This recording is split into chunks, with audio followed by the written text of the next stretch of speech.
Hello and welcome to Crisis What Crisis, the show that lifts the lid on how crises work, how they begin, and most importantly, how we can navigate them, maybe finding opportunity along the way.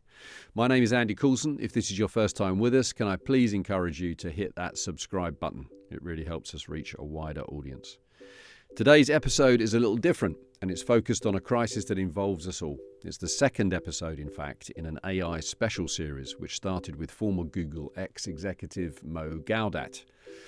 My guest is a man who offers some very different perspectives to Mo on where we're heading with AI and the crises that it may cause. Why are we handing so much power from the people and from the government to these tech oligarchs? Do we really want to live in that world where, Elon Musk wakes up one day and decides we shouldn't give foreign aid to Africa anymore? Do we really want to live in that world? Psychologist and cognitive scientist Gary Marcus first started writing code as a 10-year-old. By 16, he'd built a program that was translating Latin into English. He left high school 2 years early, went on to complete his PhD under Steve Pinker, and became a professor at NYU. He has founded, co-founded AI ML startups, including Geometric Intelligence, which was acquired by Uber. Over time, Gary has become more skeptical about deep learning and large language models, arguing that these systems have serious limitations. He's the author of 6 books. His latest, Taming Silicon Valley, asks the hard questions of big tech and calls out, as he also did in the US Senate, by the way, what he describes, among other words, as dangerous hype. Gary's exceptional Substack has over 80,000 subscribers and is a go-to resource for information on an industry that shifts by the minute. And the world is coming round to Gary's way of thinking. The Turing Award winner, Richard Sutton, for example, recently paid credit to him, and his arguments are now gaining worldwide traction. Put simply, Gary argues that we need machines that can reason reliably, because as he puts it, you can't reason ethically if you can't reason reliably. You should send that to Sam Altman, who called me a troll, and have them discuss. We will do that. I'm delighted that Gary was able to join me for this conversation that was recorded live at the RAID, that's Regulation AI Internet and Data Conference in Brussels. I hope you enjoy. Gary Marcus, thanks so much for joining us. How are you? I'm great. ChatGPT and Grok both ingratiate themselves with me constantly. I don't return the favor. I call them like I see it, and I can't be influenced in that way. Superb. Let's start with AI crisis number 1, the easy one. The idea that AI will cause the end of humanity as we know it. Doom. You wrote last year that you think this is highly unlikely. Still your view, I assume, I hope. I did. So please tell us why. I did write a follow-up essay, which I'll talk about in a second. I think that Dystopia is much higher than Doom. I've been meaning to write an essay about that. So Doom is supposed to be the probability that the entire species would be extinguished by AI. There's actually a recent book out called If Anybody Builds It, Everybody Dies. And this is a very popular view in certain parts of the world, especially in the Bay Area. I think the book's probably on the bestseller list. I wrote a review, if anybody wants to see, in TLS last week. My view is humans are resilient. If the AIs came for us, we would fight back. We're geographically distributed, we're genetically distributed. Extinction is pretty unlikely. I mean, eventually we'll have the heat death of the solar system. There's nothing we can do about that.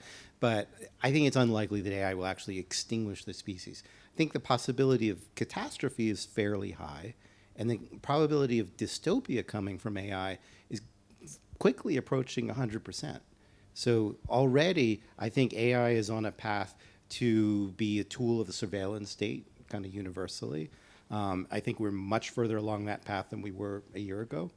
I think that AI has already, generative AI, has kind of undermined the ways that colleges work.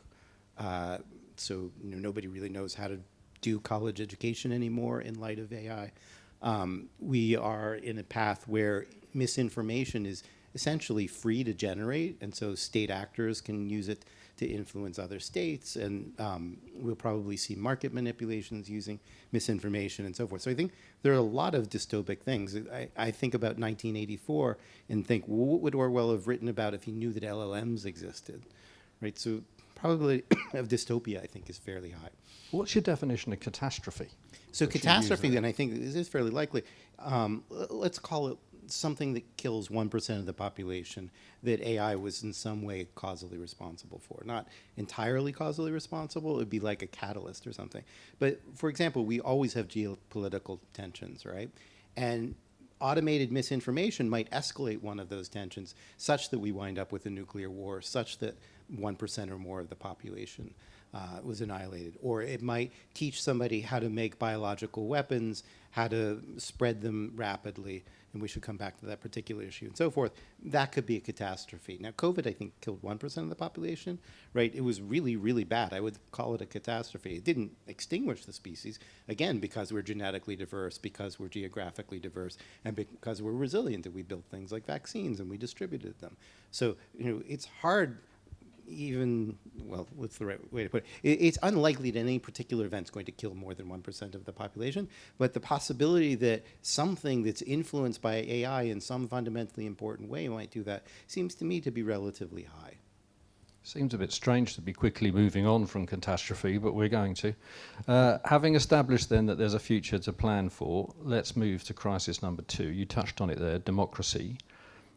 You've described generative AI as the machine guns, on occasions the nukes of disinformation, making it faster, cheaper, more pitch perfect, I think is the way you put it.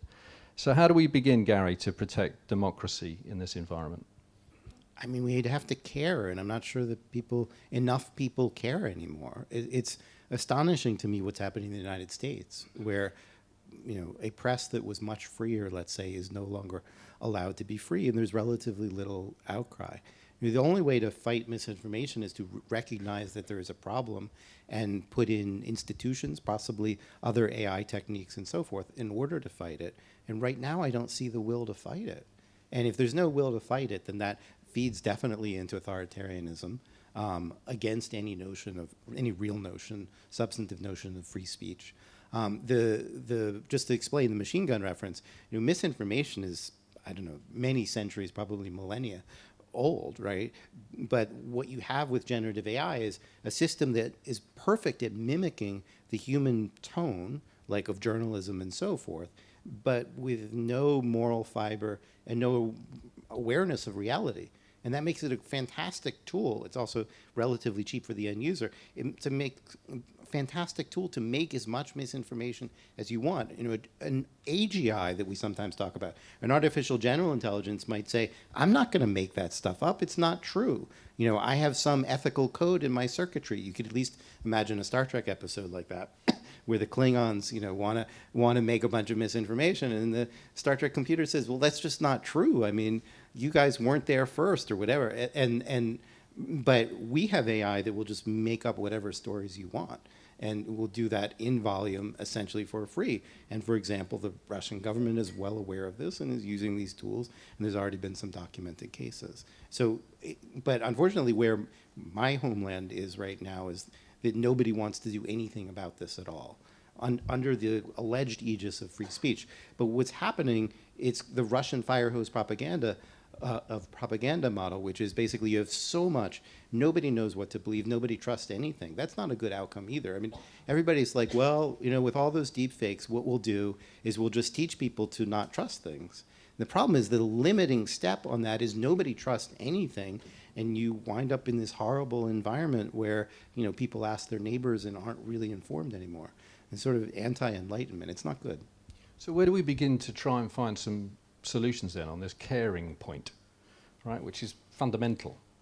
I mean, you've got a strong view that this starts and should start young, right? You've got a view in particular around AI literacy, that we should be introducing that much earlier into people's lives. Yeah, I mean, one thing I think you guys here in Europe care about more is instilling these values earlier, trying to build an AI policy around human rights. Like, we don't even talk about that in the United States anymore. You might be able to do a better job of that in instilling it. What I would like to see, certainly, is widespread AI literacy to teach people, for example, that you can't always trust the output of these systems. That we're living in a world where misinformation has become cheap. Teach people to do their own research to some extent to try to understand what they should believe and what not. But there's many cultural things that need to happen. And I feel like we're running away from them. Sorry to give darkness, but darkness is sort of what I'm feeling right now, is that we're moving away from that direction. It's certainly possible that we could spend much more of our educational resource on teaching kids to think critically. In fact, we could reflect and say, there's a bunch of things that we don't need to teach anymore because AI can help with them. What do we most need to teach? What we most need to teach is critical thinking. When you have systems that can fluently answer any question, but also make up all their answers and not all of them are true, it becomes very important to learn critical thinking skills. And I think that is teachable. So when people have asked me what you should do with AI in the classroom, I always say use it, but have the students try to understand what's wrong with the output. So have them do 10 calculus problems, and 8 of them it'll give you brilliant answers, and 2 of them will be totally wrong. How do you learn to work with a system like that? Should you trust it? I'll tell you one thing that actually makes me optimistic that I saw in the last couple of days on Twitter is there's starting to be a little bit of a backlash. The most amazing thing, I reposted this yesterday on Twitter, was some kids are now going around saying, where they might say, that's BS, they're now like, that's AI. And so, if we have a cultural reaction where people associate AI with BS in the sense that, sometimes it's true. Think about some drunk guy at a bar and he tells you a story and some of it's true and some of it's not. That's kind of what you get out of AI. If people start to recognize that, that's helpful, and that's a cultural part of AI literacy that might help us some. Very good. Crisis number 3, you describe in Taming Silicon Valley as the great data heist. You use the example of creative copyright. And you say this: even if you don't care about artists, you should care about you, because no matter what you do, the AI companies probably want to train on whatever it is you do with the ultimate aim of replacing you. There's no question that that's what's going on. They're trying to replace everybody. So how do we even begin to address that as individuals and as companies? The first thing is we should have solidarity with the artists and writers. I happen to be a writer. I don't make too much of my living that way.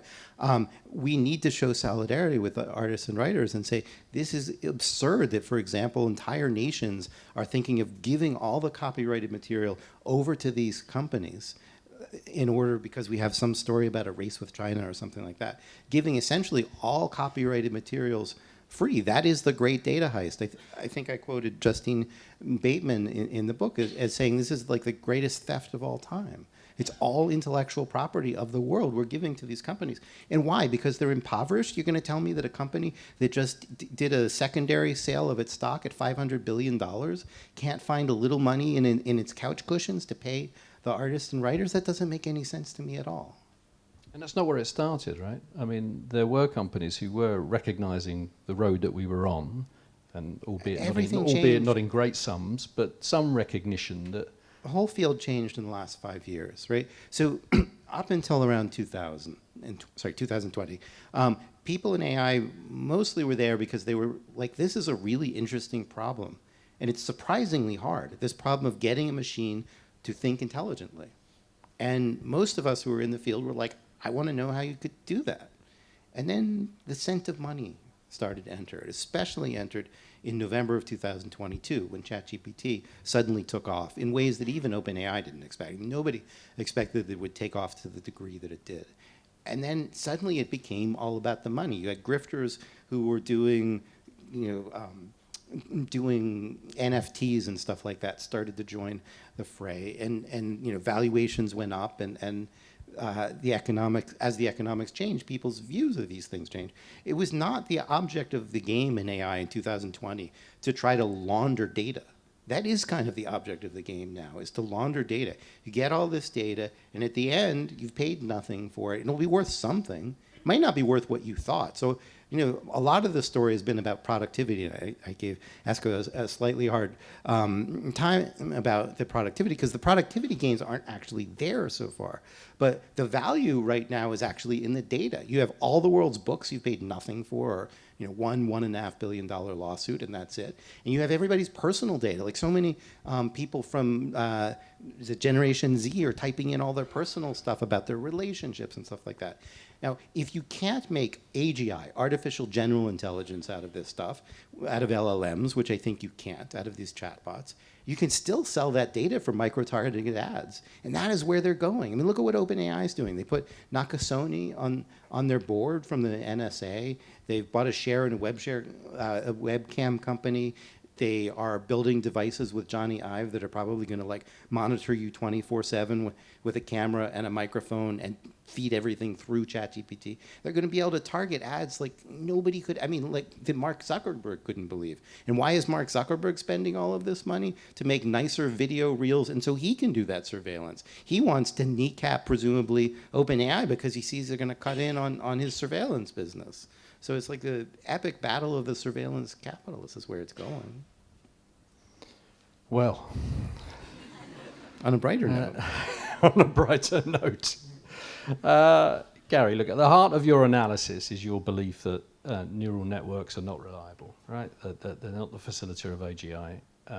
It's the one thing that might get us out of this mess, is that these tools don't work as well as these people think that they do. So large language models, fundamentally what they are is autocomplete. I once called them autocomplete on steroids. So, you type in your phone and it finishes a sentence. That's basically what they do. They do a better job of it. And the miracle of them is that you can do a lot of stuff with that. Like you can do brainstorming. But the limitation is they're just what they're called, large language models. They're modeling the language that they hear, but they don't really understand the world. And this is why they still persistently make mistakes. So for example, they hallucinate, and they continue to hallucinate. I was just looking at an old tweet from Microsoft's AI CEO, I don't think he was at the time, from 2.5 years ago. And he said, hallucinations will disappear by 2025.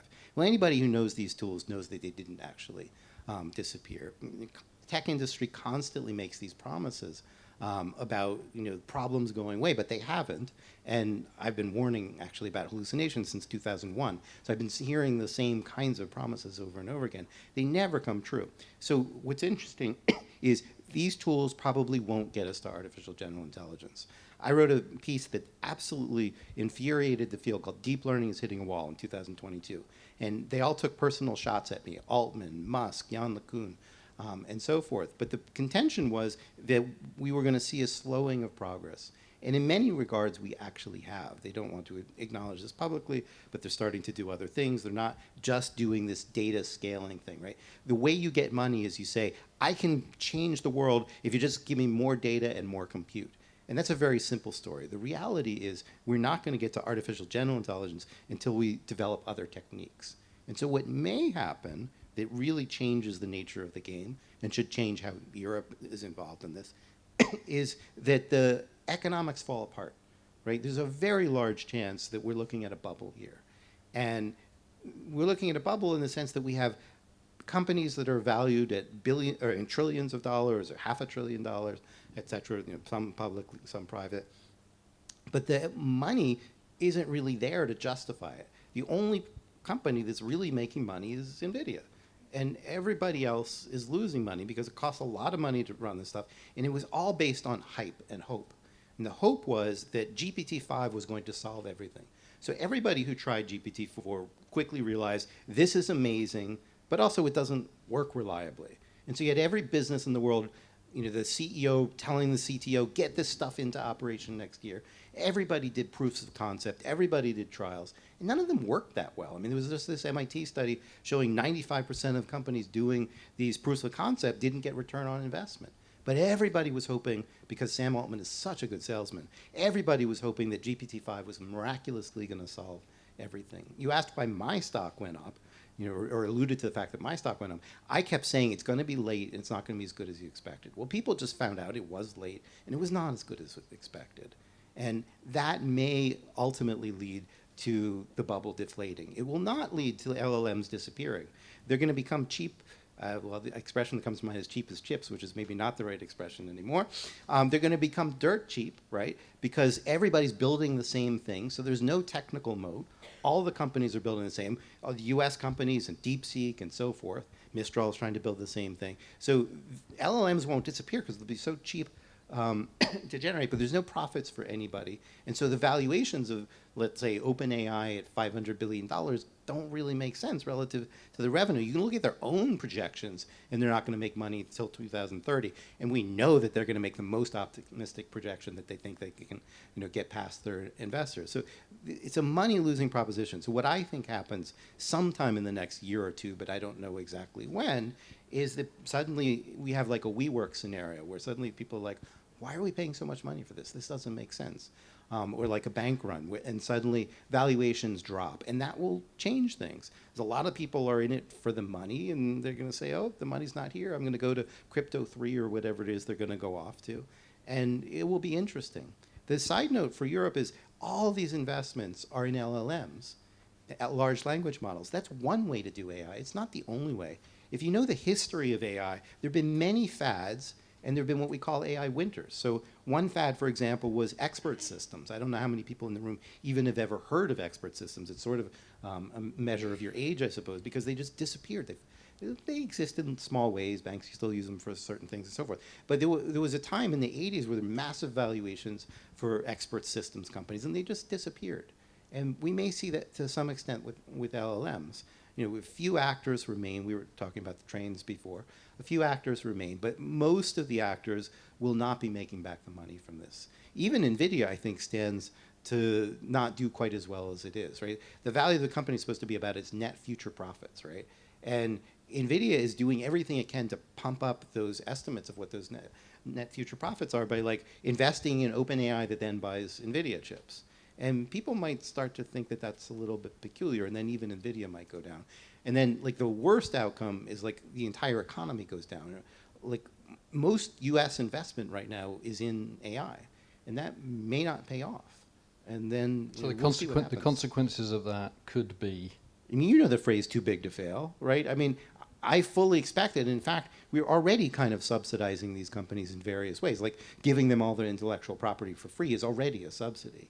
And, there's all this story about we're going to race China. Let me tell you about my line from a year or two ago. My year or two ago line was, everybody's worried that China's going to get GPT-5 first. And I said, why? Why do we care?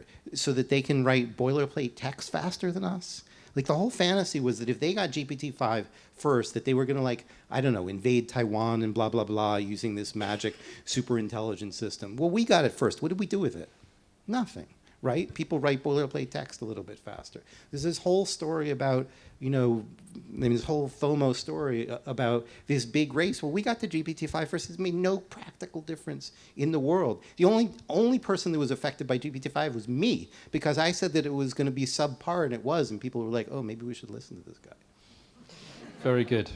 I'm conscious of time, and we haven't really talked about regulation. You played a part with your advocacy, Gary, shining a light on this topic in the Senate in 2023, I think, and elsewhere.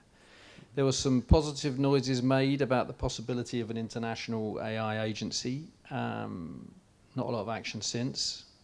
What's your view? Where are we on that? Are you feeling even a scintilla behind. of optimism?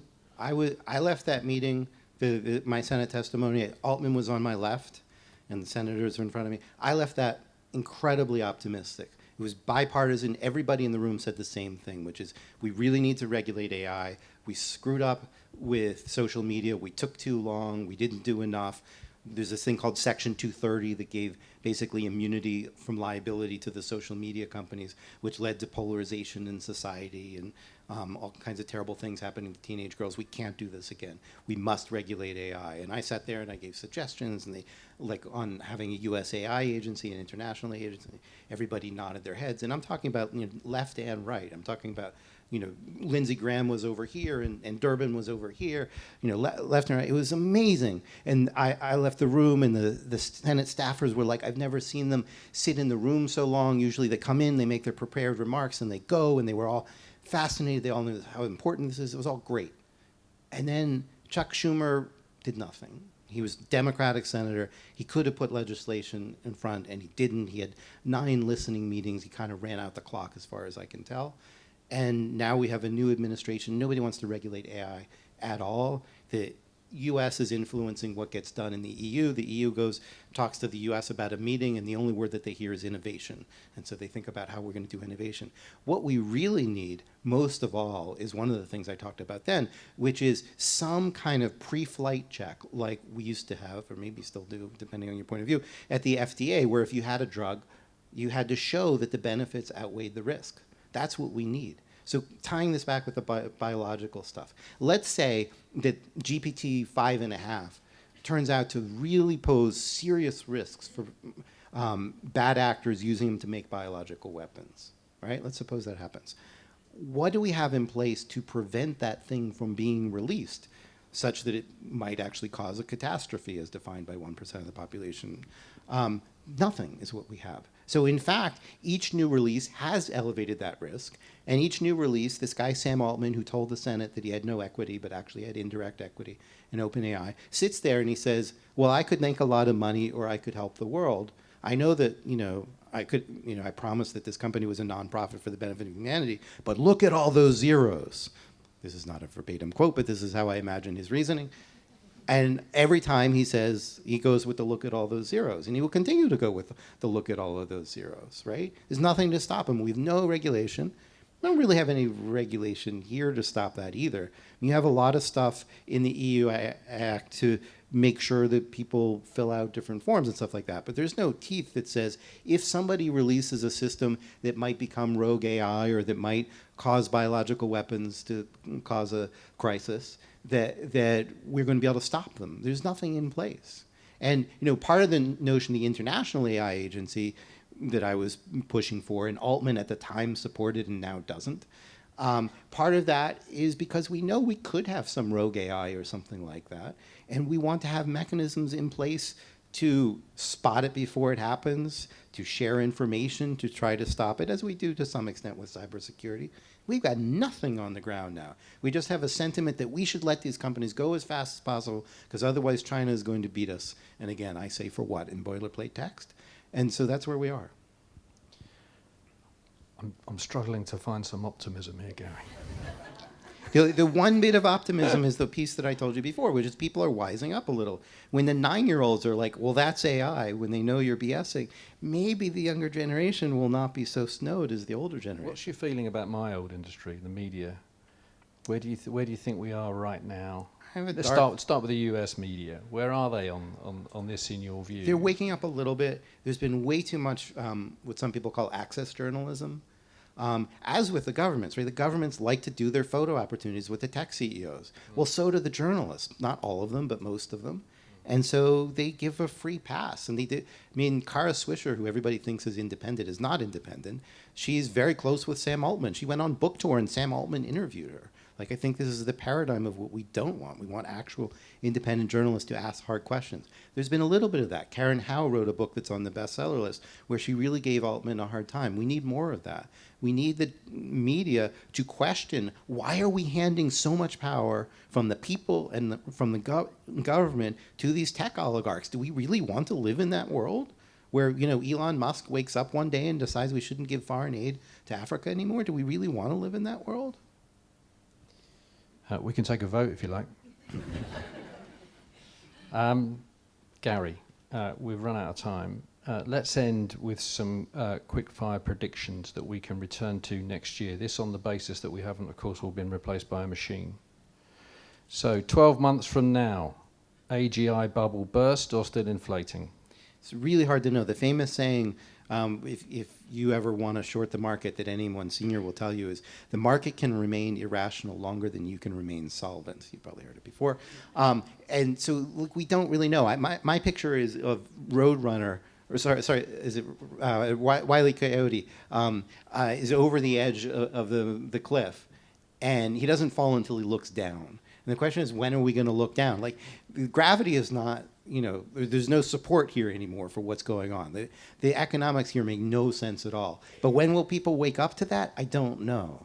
If I had to bet, I would say maybe this year. But, I just saw from the Information, which is an industry trade journal, talking about how basically NVIDIA has a stimulus plan, right? They're not getting the customers, they're not getting the traction they want. So they're giving out $100 billion to egg the market. Well, that might sustain it for a while. It's very hard to know. Singularity. That's not happening anytime soon. We won't be any closer to it this time next year. I mean, people will say my model gets these questions right better, but no, we're not really going to be near singularity. I mean, the whole notion is a bit of an abstraction. Like there's one magical day when machines are just smarter than us, period. Intelligence, as anybody who's studied cognitive psychology could tell you, has multi-dimensions, many different dimensions. And, they've already been able to beat us in chess since, even Garry Kasparov, since 1997, and they're still not very good at thinking flexibly with novel problems. They still can't even drive a car reliably, etc. It's not going to be one magic moment of, I like to joke, of the nerd rapture. That's not a magic thing that's going to happen that way. Regulation, I think I know the answer to this one based on your previous answer. Significant, any progress, let me change it. Any progress or just same old, 12 months' time. The small chance is if something really bad happens, like a cyber attack. I understand, by the way, that my flight here was late yesterday because of cyber attacks in Brussels. We're going to see more of that, and a bunch of it's because of AI for various reasons I could go into, but we probably don't have time. We might see things like that, and people suddenly wake up and are like, why are we giving free rein to these systems that we can't control? And that could lead to some push for regulation. But, I mean, we've seen, like, bank crises, and, something happens someday eventually. The chance that anything really strong is going to happen in the next 12 months is small. Okay. Open AI valuation. 12 months' time. It's all funny money. The one thing I'll add there that not everybody knows is that you can keep raising the valuations, but you put more and more restrictions on the back end. So the investors get more and more ownership if things go wrong and so forth. And so some of what's happening behind the scenes is they keep raising the number because it looks good publicly, but there are probably more and more restrictions on the back end, not all of which is disclosed. And I mean, nobody understands the financial structure of OpenAI anyway. So. Superb. Thanks, Gary, for your time and for your wisdom. Thank you very much. RAID conference Oracle status, I think, has now been confirmed, and I'm sure the audience will agree. Thank you so much. Thank you so much. Crisis What Crisis is a podcast really that's all about coming back from the brink to a place of strength. So if you know someone who needs that, please do share it. As always, full transcripts along with helpful links are available on our website. Just head to crisiswhatcrisis.com. Thanks as ever to the Crisis What Crisis team, Jane Sankey, Hannah Walker-Brown, Rex Fisher, Mabel Pickering and the brilliant people at Global. And thank you so much for listening. Yeah, you see